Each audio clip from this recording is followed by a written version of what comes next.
Thank you, Sang-il. So I'm glad to give the last talk of the year here. And this is a work joined with Stefan Wagner, which originates from some event at the MRC in June in the USA. So as it's work on the independent sets, we will start with the definition of these. After that, I give some results, starting with historical results from like 60 years ago towards like some more recent works, even unpublished. And in the third part, after some break, we will see some key ideas of the proofs, just to have some idea what's going on and basically what's nice about all of this. So let's start with an independent set. An independent set, most of you know, is just a set of vertices such that there are no two vertices which are connected by an edge in the graph. It's also called, for example, an independent set is also called a stable set, or just the complement of a clique.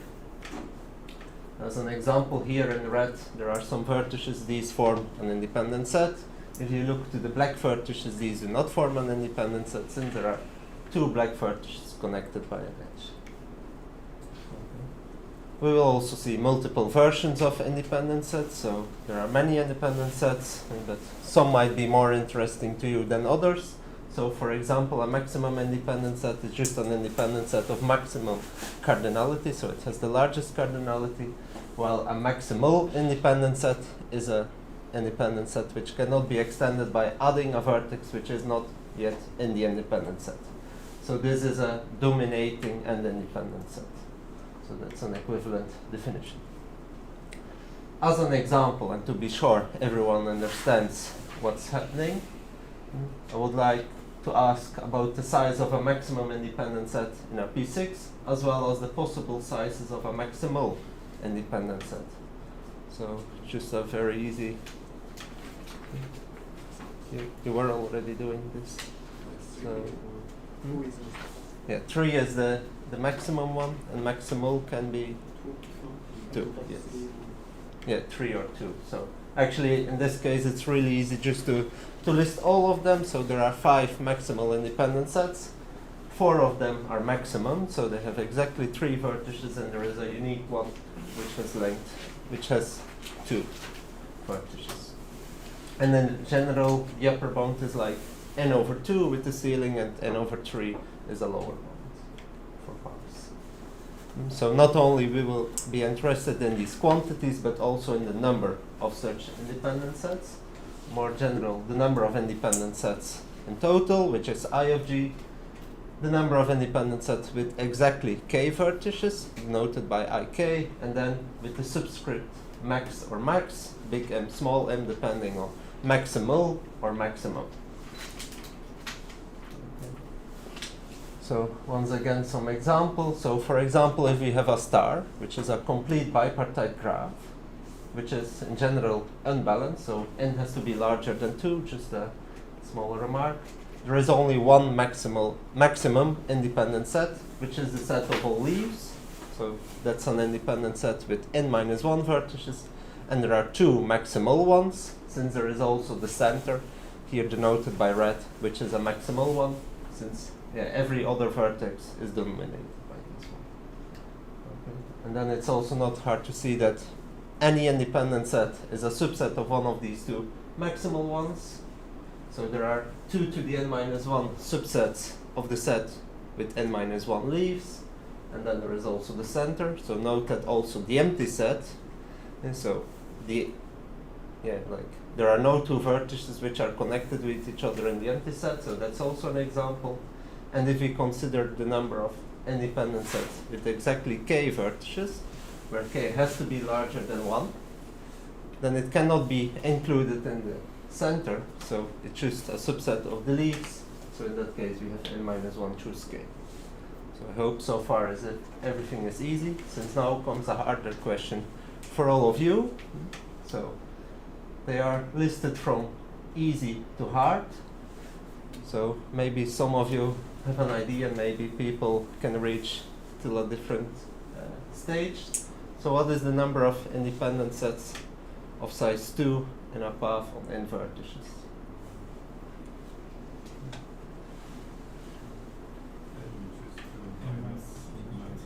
Yes, that's right.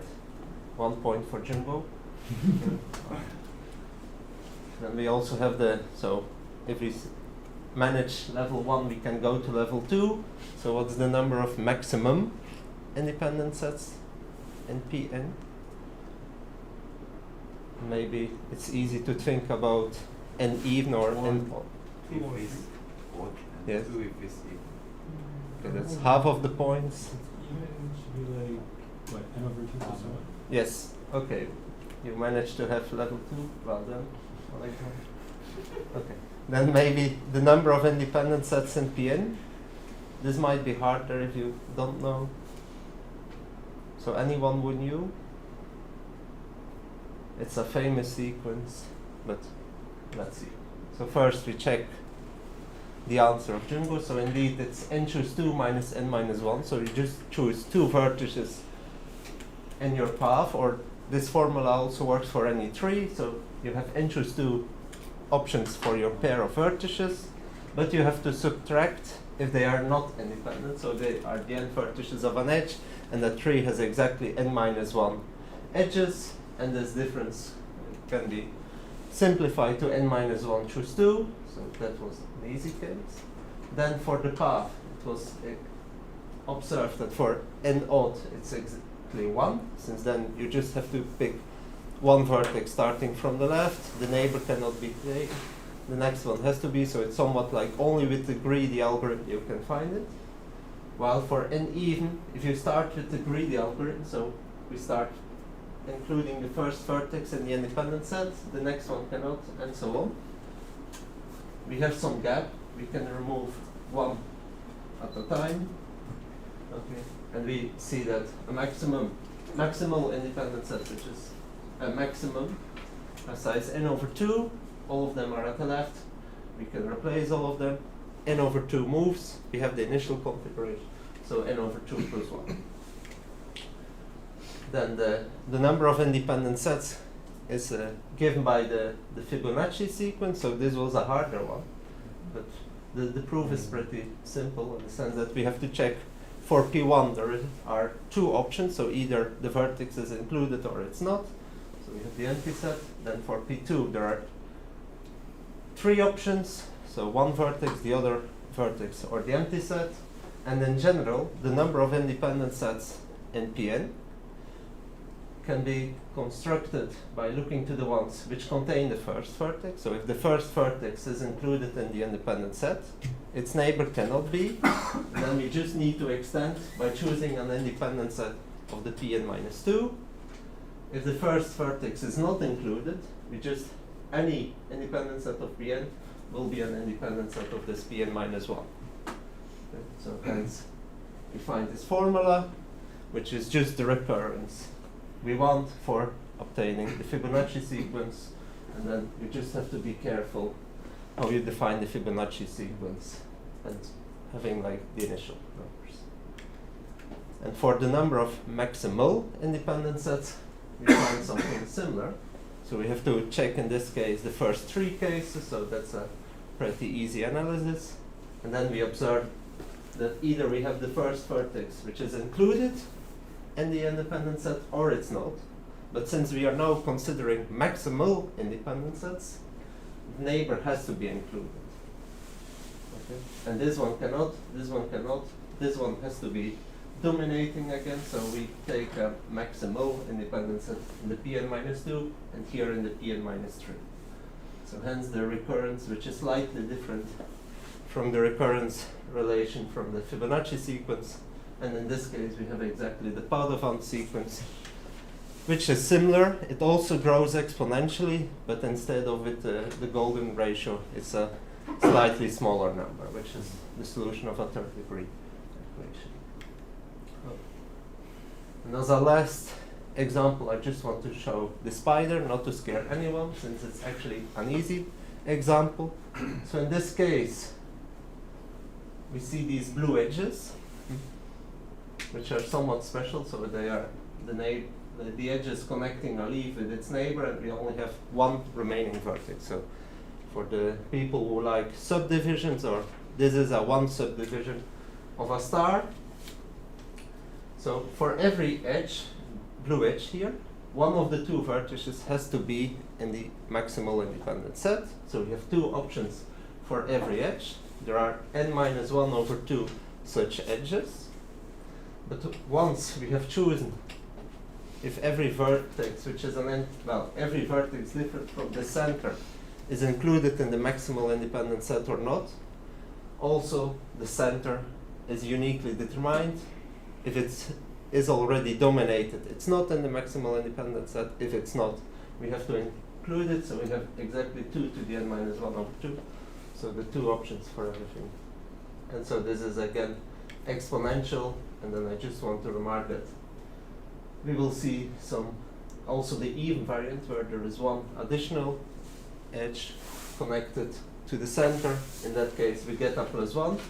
And if we do the same for all the matchings, we choose some vertex and we have chosen all the leaves, then we can extend in two ways. So there are two vertices which are not dominated so far, so we can choose either the center or this one, and there is a plus 1. That's all. I think we are now already at the break. So people, please, it's more healthy to stretch the legs every quarter or half an hour. So if everyone wants to stand up, you are healthy. And obviously, if there were any question about independent sets, please ask, since if there is a whole talk about the concept of independent sets, we at least need to be sure everything about that is clear. The sampling uniformly, independent set uniformly is easy problem or very hard problem? Very hard problem. Yeah, uniform random, that's very different. Or maximal independent set uniformly. That will be hard. It's easy to sample some independent sets, but to have it uniform random, you almost need to know how many there are to. It's like some vertices are more likely to. Wait. Before I tell something stupid. Since you also have the hardcore model, where you consider properties about it. So in that case, they know properties. So in that case, they look locally.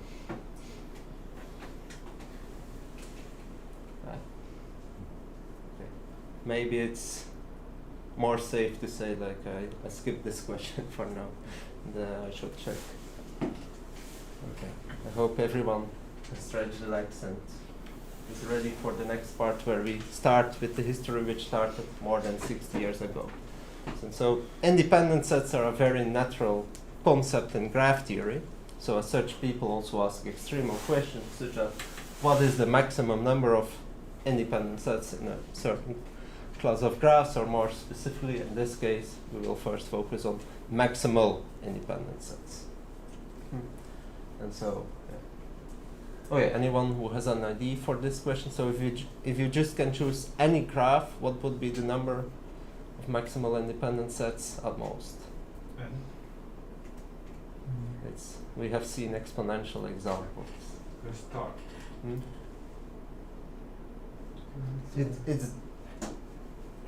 The star is already exponential, but it's actually slightly more. Well, it's still exponential. The maximum is exponential. Don't bother about the 3 different formulas. It's mainly given by the extremal example. If you have this collection of disjoint triangles, then to be an independent set, you can choose at most one of the 3 vertices of every triangle. But as it's a maximal independent set, you need to take one. So you have 3 options for every triangle, and then if you add 1 or 2 K2s, you have 2 options for each of them. So that's how you conclude with these examples. And the important thing is it's roughly 3 to the n over 3. But since these graphs are disconnected and most people prefer to work with connected graphs, obviously the same question has been considered for connected graphs, in which case that the formulas are a little bit less nice. The important thing is that you have roughly still 3 to the n over 3. Well, if It's like just about the order of the exponential function. And more interesting is to see the extremal graph, which looks like this. So it's again a disjoint union of triangles to start with. You want a few edges in a very structured way, since the extremal graph is actually unique. And if n is not a multiple of 3, you need to add one vertex which is connected with 3 and vertices of a triangle, or 2 of them. Okay, and so this graph is unique if n is at least 6. So for the small examples like n equals 5, you have like 4 extremal graphs. Okay. Not only graphs and connected graphs have been considered, but also trees and actually more other forms. That the trees are also a very standard class of graphs to focus on. And in that case, you see that the upper bound is given by these two, also exponential functions, which is roughly 2 to the n over 2. And the extremal graphs are, for example, the odd spider and the even spider. So that's why we have seen that in the introduction. The odd spider is the unique extremal tree if n is odd, while the even spider is not, since there has been a characterization by Bruce Sahan who proved that all the extremal trees are given by also Baytons of length 1 and Baytons of length 3, which are also somewhat subdivisions of a double broom. So you see a path of length 3 or a path of length 1, and here you almost have the same type of spiders. So those are just pictures to have an idea about how the extremal graphs of trees look.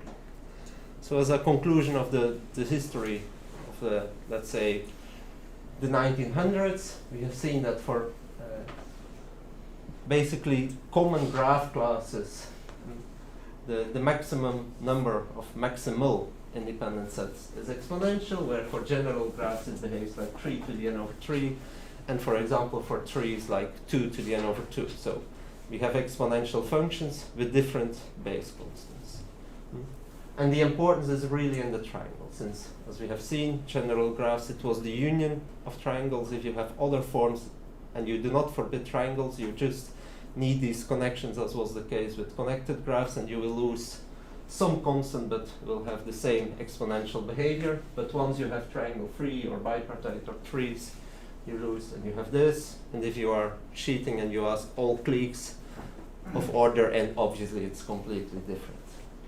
But so we have two behaviors, and for example, Zoltan Ferredi asked about behavior of many other graph classes. Well, he posed it as a general question and others considered it, but these are really the two main behaviors. Okay. So far we only have seen the maximum. The minimum has been investigated less due to the case that it's, well, at this point I just will ask you. So what is the minimum value for Imax of G? So the number of maximal independent sets, and let's start with non-connected graphs. What would it be at least? 1, indeed. Just start with a stable set or an independent set. There is only 1. If it has to be connected, it's 2. Yeah, for example, the star. So far this question was very easy, so obviously not 100 people will read papers about it. Well, or not with exactly that formulation. Also, as this is a tree, it's triangle free or it's connected, so you do not have specific graph classes, except if you look to these leaves. So why there are only 2? It's because the order n is actually not the essential order. Like, it's somewhat not really cheating. The same with taking this independent set to start with. You just have independent vertices. There is no choice. So what's happening here, if you have 2 vertices, so there are 2 leaves, they have exactly the same neighbor, that's all. So if the neighbor is in the independent set, they cannot be. If the neighbor is not in the independent set, they have to be.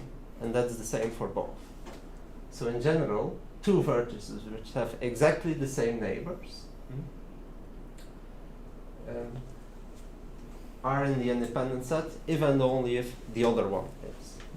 So we will call two such vertices with the same neighbors twins, and then two twins are exactly the same vertex. Basically, they are a copy of each other. It's a blow up by an independent set, depending which terminology you prefer the most.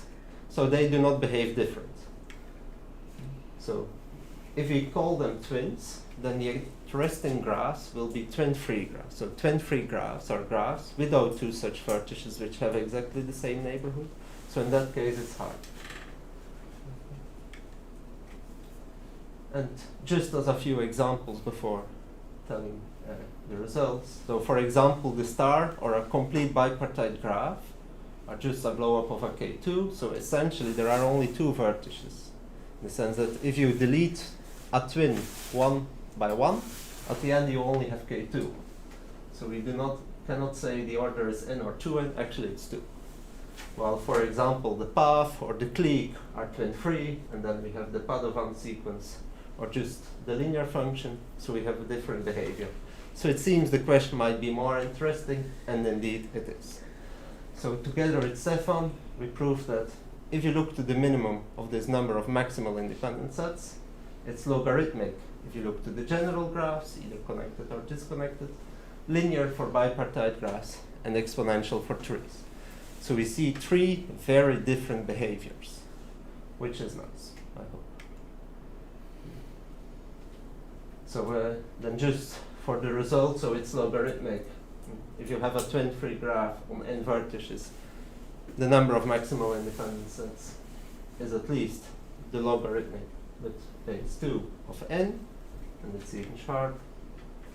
This is the extremal graph, so you see some special clique, and then actually you see vertices connected with any subset which is non-empty, since here we are just focusing on the connected graph. So we have three vertices in the clique. Well, this one is also in the clique, but or forms a clique since it's connected to all of them.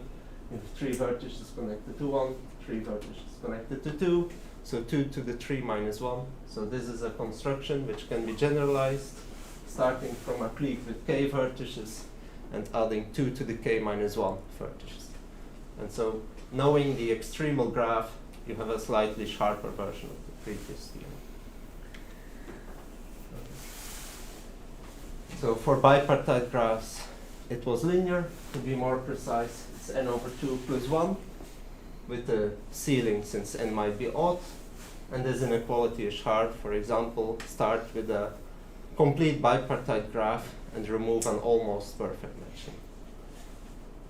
But we will see that later. And for trees, don't bother about the precise formulas again, but note that it's exponential, being roughly 3 to the n over 5, where the precise construction or formula depends on the order model 5. And that's basically due to the extremal trees. Well, there are many of them, but here are some examples, and here we see some crucial part, which you just can add many times depending on your precise order, and this gives an additional factor 3. Okay, so I hope you like the picture, and this extremal tree, which behaves somewhat different, is a little bit more complex than the extremal trees for the maximum, but they are extreme. And so knowing also the minimum now for twin-free graphs, so based on the crucial order, somewhat the essential order, if we have a twin-free graph, bipartite graph, or tree, we know the upper and the lower bound for the number of maximal independent sets, and it's between the logarithmic log of n and 3 to the n over 3, twice roughly.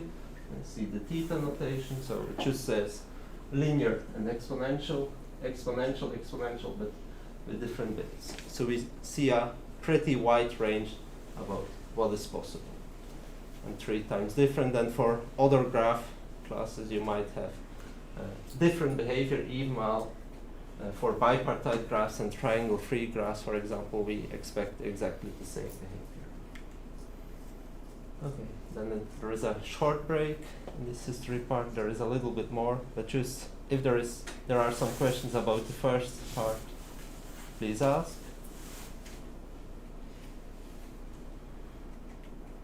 If not, we go on with the second part, where, since obviously in the title there was the name 69 conjecture, and 69 conjecture is something that has not been published before, so let's talk a bit about that. But the 69 conjecture is related with an inverse problem, so just first we just start with the notion of inverse problem.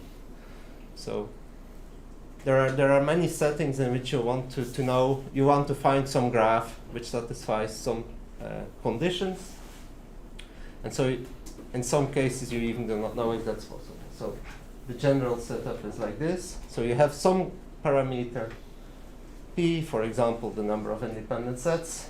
You have some outcome. So for example, as it might be a real number pi, does there exist a graph for which that P of G equals Z, number of independent sets of the graph is equal to pi? At least for finite graphs that's not the case. So we are only considering that before weird things happen. But in general, like, you will be able to answer this question with yes and no, but for big numbers this might be hard. So an easy question, what would you do to find a graph for which the fractional chromatic number of the graph is equal to 7/3? You probably can guess a graph, or you just run a computer over some small graphs hoping the graph is small, or you just even Google it and you might find an example, since there are databases such as House of Graphs which just collect graphs with their properties. So you can put in a query like, does there exist such a graph? It says yes.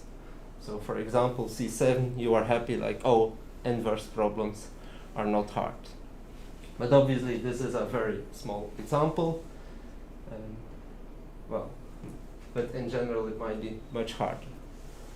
So also, like, if you consider these type of inverse problems, like, one question you can imagine, even while I'm not an expert in graph encryption, is, for example, you want to find some graph for which some graph parameter is the product of two big primes, and it's a weird parameter, it's not trivial at all. Then you need something new to know if such a graph exists. So, or also quantitative structure analysis research. So like in other properties, like if you know, like on average, if some parameter is larger, then something else will be larger or smaller, or it will behave better. You can imagine that people want to find some graph for which something is pretty large, while maybe some other constraints are small. So for example, now people are looking for quantum computing, and then they have also basically some graphs about connections. So since you have the physical connections, you want to have some edge density being small so that it's feasible, or you want to have a planar graph. But meanwhile, you want to do many computations, so you want to have some other parameters which are large, and in that case it's very hard to know which graph will be really the best, or for some specific number can we find such a graph. So as such, we study inverse problems in general, and we will start with an easy example. So if we just consider the class of trees, and we look to the number of maximum independent sets. If you have, okay, again, let's say Z is an integer larger than 0, not any real, since then obviously the answer is no. Does there exist such a tree? So for example, if Z equals 4, does there exist a tree for which that the number of maximum independent sets equals 4?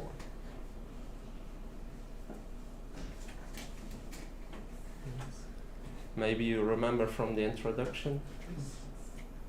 Indeed, the P6. So in general, the number of maximum independent sets in a path was roughly n/2 if n was even. So we find the answer is yes. Yeah, also we have to consider z equal to 1, but then we just take one single vertex, and in general we take 2 times z minus 1, so then n/2 plus 1 equals z. So, okay, this is an easy inverse problem. if instead of maximum independent sets we use maximal ones, I guess no one can answer this in a minute. Since if so, I will be very surprised, since it's still unknown, so it's still a no problem. And this was actually the initial question we were, no, this was even already a offspring of the initial question we were considering when the whole project started. So this was hard, so we started to consider other examples, which are slightly easier. So again, an easier question, just checking if you remember everything from the introduction. Does there exist a tree T for which that the number of independent sets with only 2 vertices is equal to z for every integer z?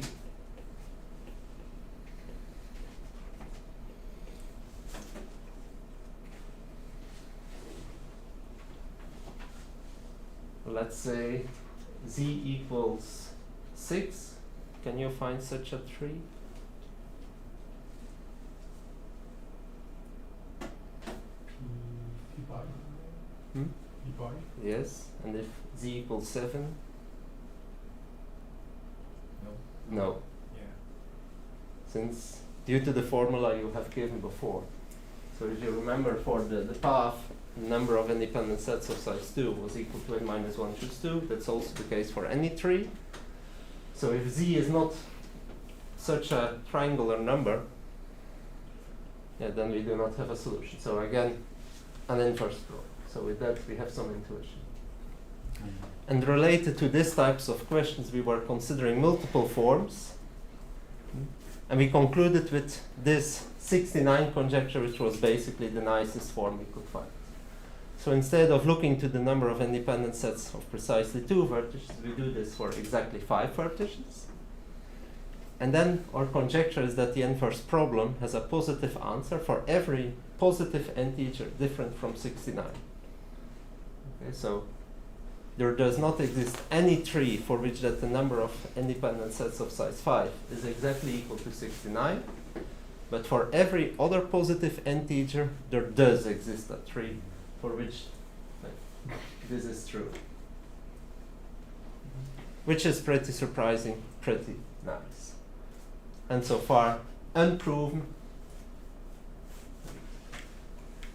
Different from the fact that we could prove that there are only finitely many values for which this would not be the case. Okay. So there is a finite list, and we claim that that finite list, or the conjecture says, it exists exactly from the singleton 69. So that's the statement of the 69 conjecture. And before we go to the final lab, the final part of the presentation, again, we can have a little break. You do not have to run as much. Well, this is probably a 400-meter track, but like stretching the legs again is still healthy. Can we go back to that conjecture? Yes.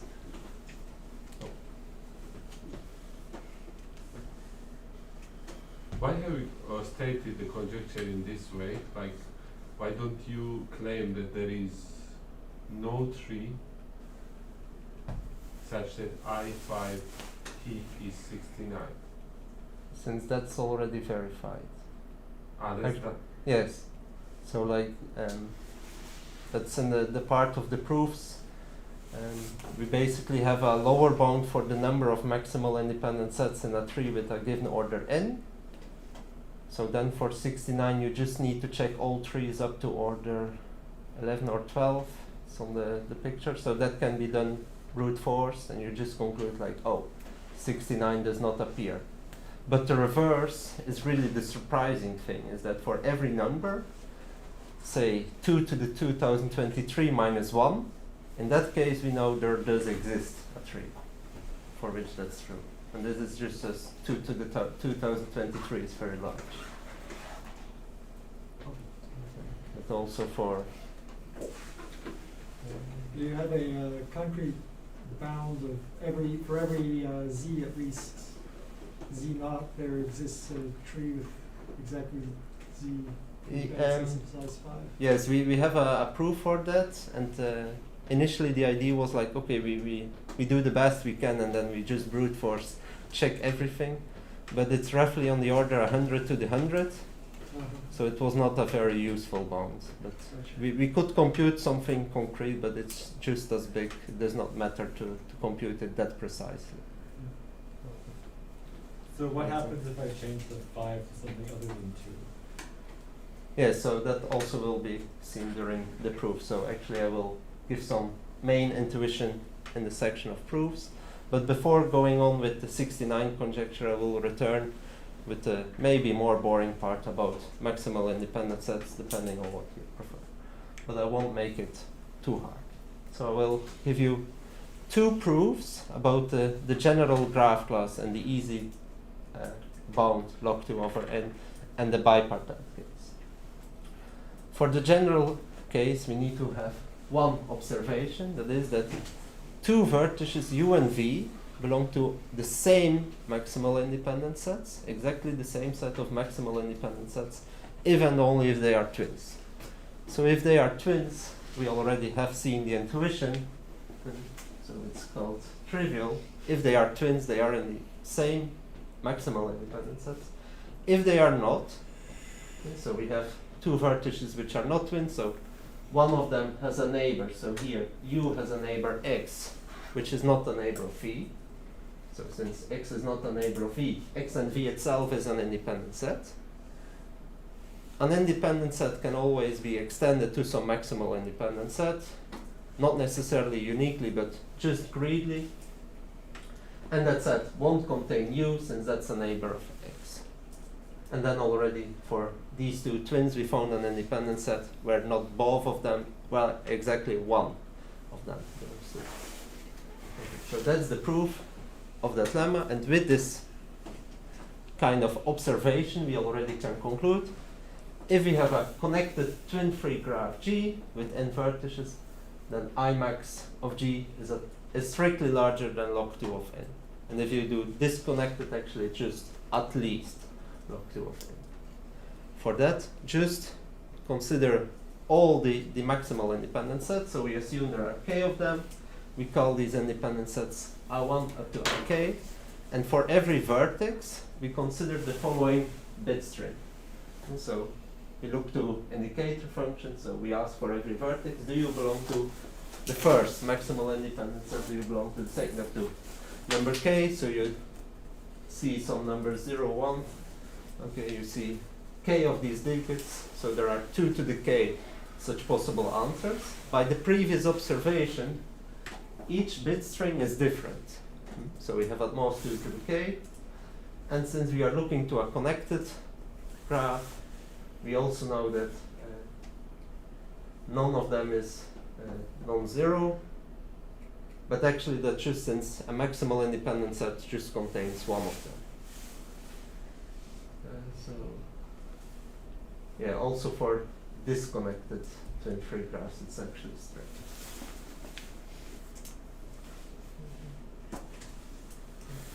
Okay, and that's the whole proof of this easy observation, or of the easier statement, proving that the unique extremal graph of order n equal to 2 to the k plus k minus 1, which was the construction with the blue clique and the extension, is a bit harder. It involves some case analysis and even some extremal set theory, since you can expect once you basically find this, you conclude that there is some blue clique.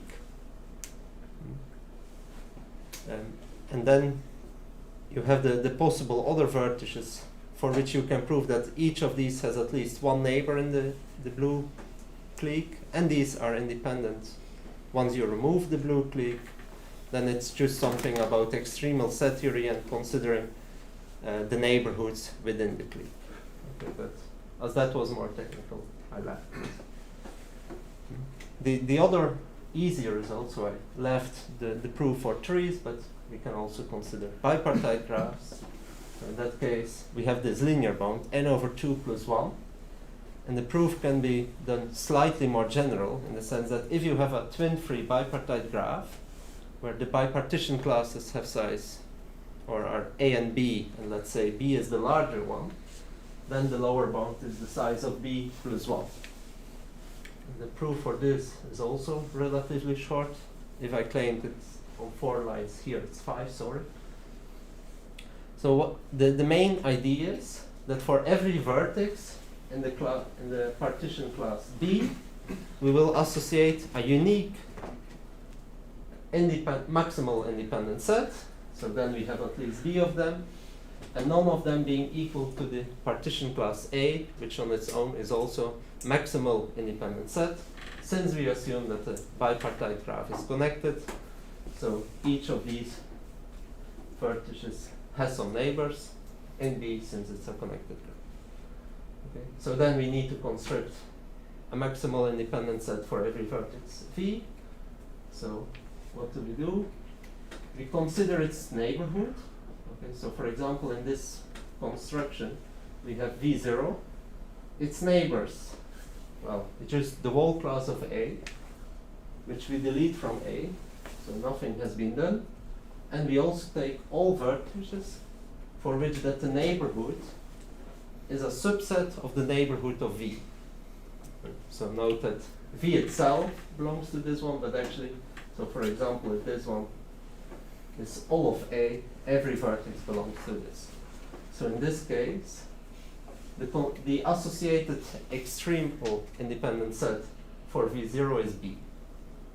And in general, since B is a maximal independent set, as was A, and we only add A at the end, we know that some V needs to see all vertices of A. Okay, and then we do the same construction for other vertices. Since it's twin-free and it's a bipartite graph, if we consider two vertices, they have different neighborhoods. So it's impossible that EV and EV prime are equal, since that would imply that the neighborhood of one vertex is a subset of the other one, and vice versa, so it will be equal. So due to that, it's a different independent set, and it's independent since the neighborhood of the vertex is a subset of N of V, and none of the vertices in N of V belongs to this set. So it's also independent. And it's maximal, since you can check that you cannot include any other vertex here, as otherwise this is not satisfied. And it's independent, V is included, so none of its neighbors is. So every step is easy to verify. This is a maximal independent set. It's different for every vertex in B, and A is an additional one, so we have at least B plus 1 different maximal independent sets, and it's sharp. For example, for this construction, so we have the complete bipartite balanced graph. Okay. We remove one edge or so, a perfect matching different from one, except from one, just to have that there is one vertex connected to all. So basically, if we consider the complement, these are n over 2 minus 1, cliques K2, or independent sets of size 2, and A and B are independent sets, so we have exactly n over 2 plus 1. So also this is a pretty natural or nice statement where the proof is pretty short, intuitive. The only hard part would be to characterize all extremal bipartite graphs, but it's mostly about this different behavior between general graphs, trees, and bipartite graphs. That's nice. Okay. So then we can return to maybe your favorite problem, this inverse problem, the 69 conjecture, but let's first start with a somewhat easier inverse problem, since like trees are hard to handle. So in the previous section we did not speak about trees since we wanted to have short proofs. Now we also first turn to bipartite graphs, which are potentially easier, and since trees are a subset of bipartite graphs, for an inverse problem, of course it's easier. If you can find a tree satisfying the conditions, you can find a bipartite graph. So now, for example, Nika asked about other numbers, so what happens if I of 3 of G? So in the case of bipartite graphs, it's easy. The answer is always yes, even though the proof is a bit harder. So for every positive integer, you can find some bipartite graph for which the number of independent sets of size exactly 3 is equal to that positive integer you have chosen. The complete bipartite graphs are the easiest to count. So if we have, for example, kxx, so then we have two maximal independent sets of size x. We have to choose our three vertices within one of them. So we get 2 times x choose 3, while if we take x plus 1x, we have this many, so we have x over 2 additional ones.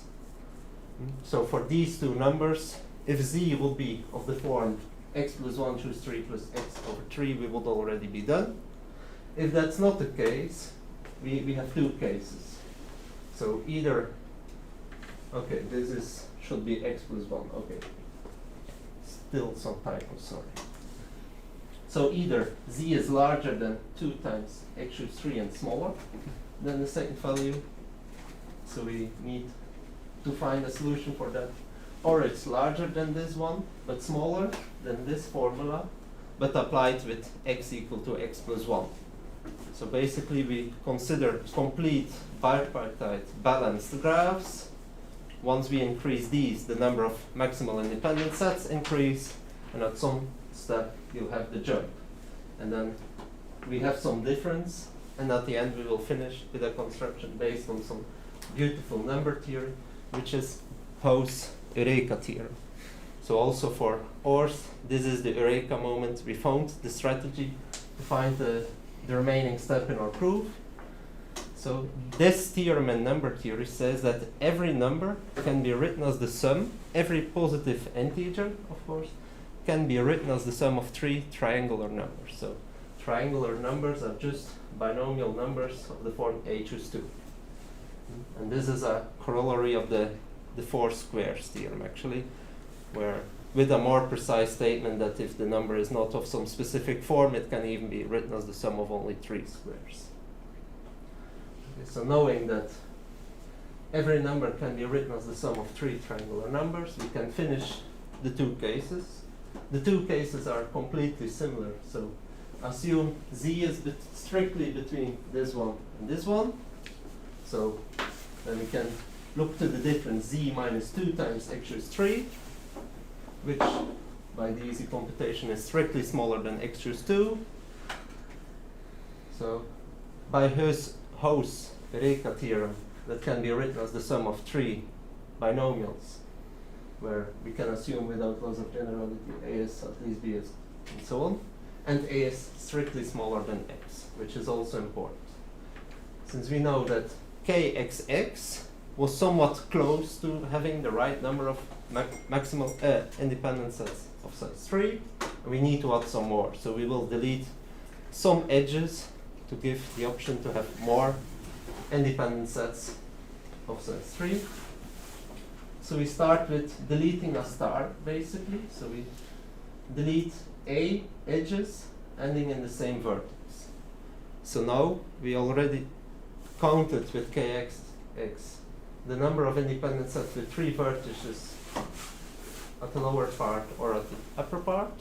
But by deleting some additional edges, we can also choose 3 vertices so that one of them is this v2, and 2 vertices are at the other part. So 2 vertices chosen from these a and v2 also form 3 independent vertices.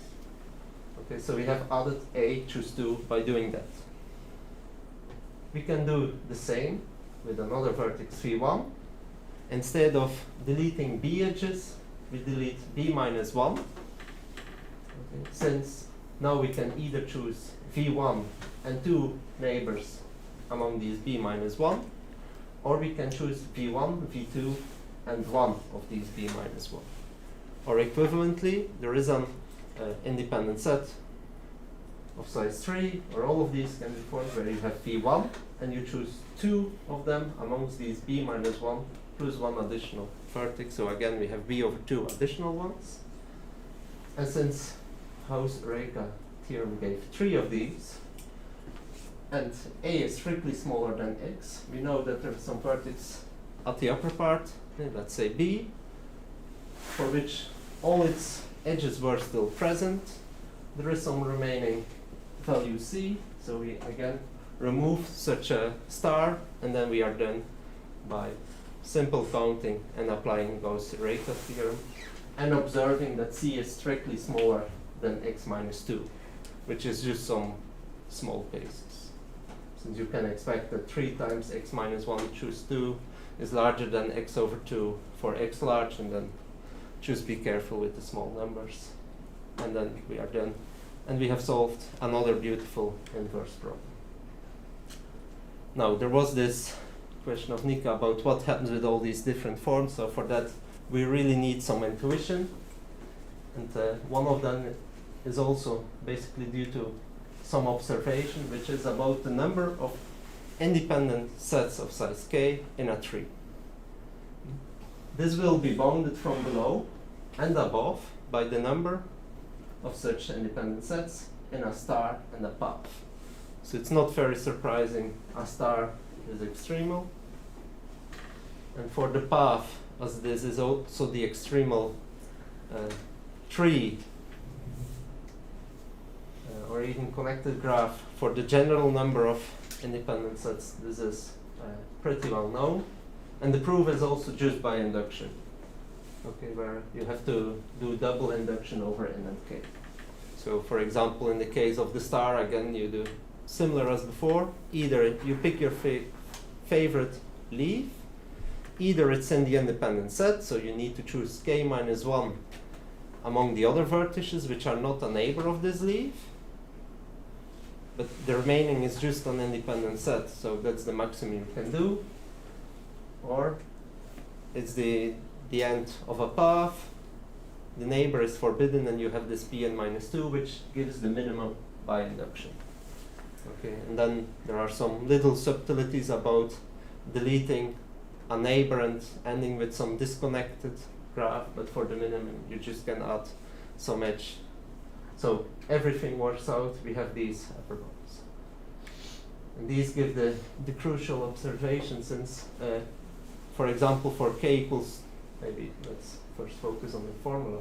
When k equals 2, k minus 1 equals 1. So we have 2 bounds, they are equal. So we just have one value for every choice of n. For k equals 3, k minus 1 equals 2. So we range from n minus 2, choose 3, to n minus 1, choose 3. So for n equals 5, we go from 3, choose 3, to 4, choose 3. N being 1 larger, starting from the endpoint of the previous interval. So we see every number could potentially be covered exactly once, since just based on the upper bounds. But actually, for example, we brute force check all trees on 5 vertices. There are like 3 or 4 of them. We check that 1, so it appears by the path. Then you move 1 edge and you already get 2, and then the star gives 4 of them, and 3 is missing. Okay, so that's just brute force checking. And actually more general, as you can expect. The upper bound is of the form n minus 2 choose 3, but n minus 2 to 3 minus 1, so if you go 1 lower, cannot be obtained, since you have the extremal graph. But somewhat if you modify the tree even a little bit, the number of independent sets of size 3 will be lower with at least 2. So each of these numbers, and there are infinitely many, cannot be attained, while there are also infinitely many of them which can be attained. I do not know the exact characterization, which is also less important, but due to that, it's a less interesting problem. Like there are infinitely many values which do not appear, so it's not as nice as the 69 conjecture. But it's more interesting than I2. Now if we do the same for I4, I5, I6, we have the same behavior. We have these binomials. So we have this n minus k minus 1 and this n minus 1. And you can increase n, and you see that the intervals overlap. So for example, if you have 69, which has to belong here, so it's between a choose 5 and 9 choose 5. There are 3 possible intervals, so 3 possible orders for which you could find such a tree with 69 independent sets of size 5, but it turns out that's impossible. And the nice thing is, for all other numbers, it's possible. So, for example, for 23, it's only in the middle, which is somewhat expected. For 46, okay, yeah, it's only at the higher value. And then for 69, it's impossible. But the thing is, as I explained with 3, like going one lower is impossible, but somewhat for n and k very large. In the middle of the interval, since you have many trees, exponentially many, and here you have some binomials, you can expect that almost all numbers in the middle do appear. Okay, so it turns out that intuition does not work for small values. Okay, so as 69 is an example, but for all larger ones it seems to be the case. And so to end the story, so for I2 we only have like the discrete numbers which appear among trees. For I3 there are infinitely many which do not appear. For I4 we have already some overlap, and it seems to be a finite list. Oh, we proved it. So there is a finite list which does not appear, but the list has like 80 numbers roughly. So it's less interesting to have a conjecture, the list with 80 numbers conjecture, where the numbers are somewhat random, since also it's, I guess it's hard to... So you've identified 80 numbers that are missing, or Yeah, you've identified some list, and you proved that that's exactly the list, or? we did not prove it exactly, but as was the case with I5, we proved that for some n node sufficiently large, but much smaller than 100 to the 100, we can generate all of these. We checked the small values up to 10,000, and then you have a list with like roughly 80 numbers which do not appear, where the largest one is like, I don't know, I forgot the number, but maybe around 4,000, so it's just like expected. Okay, this might be the last one. Okay. So And then for for I5 you were able to check all the way up to like 10,000 or something? yes. Okay. And So that's it's why like think you only- need to check like all trees up to order 24, something like Mhm. this. Since then we have this binomial coefficient, and you conclude like, oh, from order 25 onwards, it will be above 10,000. It's something like that. Okay, so related to the progress, so up to 10,000 is verified by computer, and for larger values, we have the lower bound. So it's verified knowing the lower bound, so we just know like, oh, these numbers cannot, 69 cannot appear for larger n, and we also proved the theorem that for some n naught, roughly 100 to the 100, like once you have a larger positive integer, there exists such a tree. And the idea in a few steps is that we first express I5 of t in a general way. So with the principle of inclusion-exclusion, just to make the counting easier, we construct a tree of radius 2, so somewhat like a diameter 4 if you prefer that, so that it's somewhat a star connected with other stars, so you just can put some parameters. We choose 8 parameters, so we will choose the subtrees very structured, so of order 2, 3, 4, 5, and some big ones. We estimate the parameters as a function of z, so it's somewhat the same. First you estimate the order, then you can estimate the number of branches, or equivalently the number of leaves, and then at the end we need even to use some analysis and solve a system of linear equations to prove that we can get exactly z. That's the idea. So the first 2 steps are to make counting easier, on the one hand for the formula, on the other hand to know our structure of the tree, and then we can finish. Okay.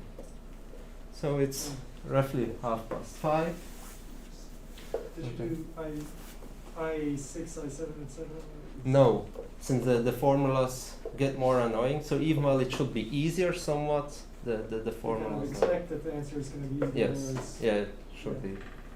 But it's just like, maybe you need a more clever idea to prove it. Like there are some inverse problems which are very appealing. Then it's first a task is to find the right ones, and then it's about indeed like finding some more clever ways to attack them. So to conclude everything today, I hope the talk was not too long and you enjoyed it. And there should be a few things I hope you remember, which is one, that the number of maximal independent sets in a graph depends on its, let's say, twin-free core. The minimum among twin-free graphs really depends on the graph class, so it's very different. You have this logarithmic behavior of the minimum for general graphs, then it's linear for bipartite graphs and exponential for trees. And if it's about proofs, there are just many different subfields of mathematics which can be used for IDs to prove certain of these statements. And as a summary of the two main contributions, there is the theorem, so the logarithmic, linear, and exponential, and the statement of the 69 conjecture as well. So I hope you enjoyed these content and you remember these, and I thank you for your attention.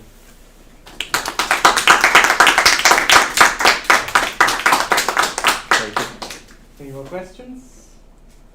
There is one question from Professor Sang. So, for connected twin-free graph, so you have a lower bound on the number of maximum independence that is logarithmic, right? Mm-hmm. So, could you show the slide for the precise equality? It's basically due to the construction. So I did not state the precise statement. But so the precise statement is if your order n is larger than k plus 2 to the k minus 1, then the number of maximal independent sets will be at least k plus 1. No. For a without bipartite, you have a logarithmic lower bound, right? Yes. So for general graphs. Yeah, for general graph. So Yes. is Yes. so could you show the slide that you formula? I did not. You didn't. The precise formula. I can write it on the blackboard.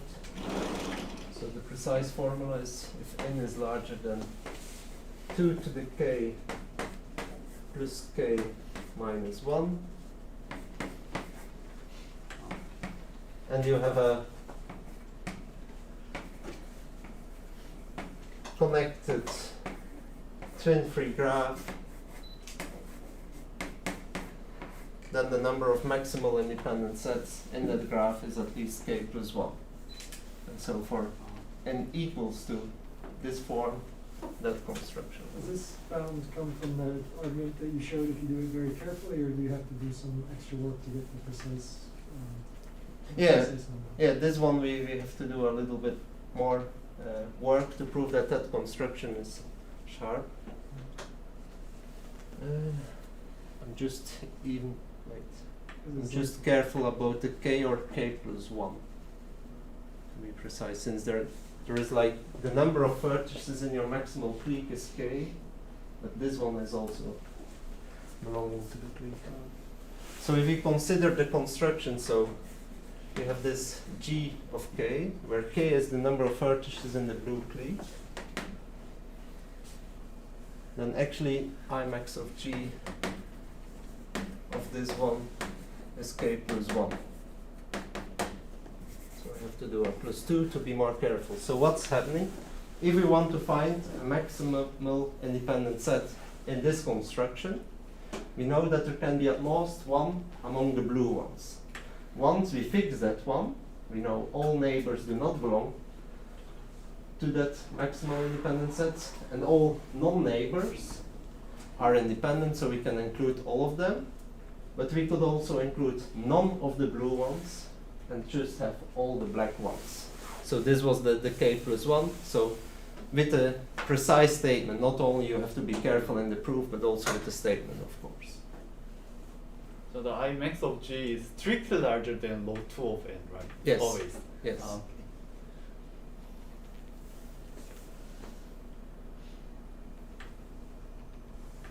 Yeah, since 2 to the k plus k minus 1 is strictly larger than 2 to the strictly smaller than 2 to the k plus 1, which is, so you almost lose a factor 1.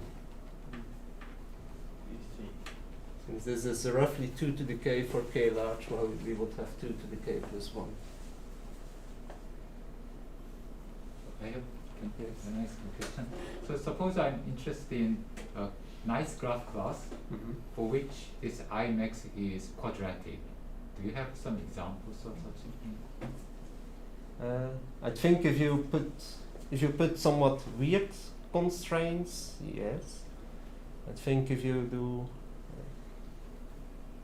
for example, you consider regular graphs, and then you have some weird formula on the regularity. Maybe the degree has to be large. I don't know. Maybe something like the regularity of your graph is like n minus 2 log n. Then in the complement you have some small constructions. Then you can do it. Like with regular graphs you can cheat a bit, but it's not a very nice graph class. But, I know, for example, like the minimum was something like square root of n. So it seems like you can play in a big range. And there is something between like very sparse graphs and very dense graphs that behave different. So to have, actually just to have polynomial, you need to have a reasonable dense graph. Since if you have a very sparse graph in a more precise way, then you have at least exponentially many maximal independent sets. But I have the feeling I'm somewhat cheating, but this is one of the cases I know like it's possible to have a really big range. Well, I would have to be careful again, of course.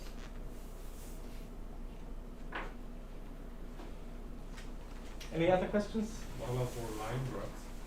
Is there any nomenclature about line graphs? What is the line graph in? Oh, it's like if you would take maximal independent In this edge sets. Well, I guess probably there is, but we focused on independent sets and not really independent edges, since for also like maximum matchings and so on have been studied a lot. The maximal ones. I just have to check the literature to give like a convincing result, like instead of doubting.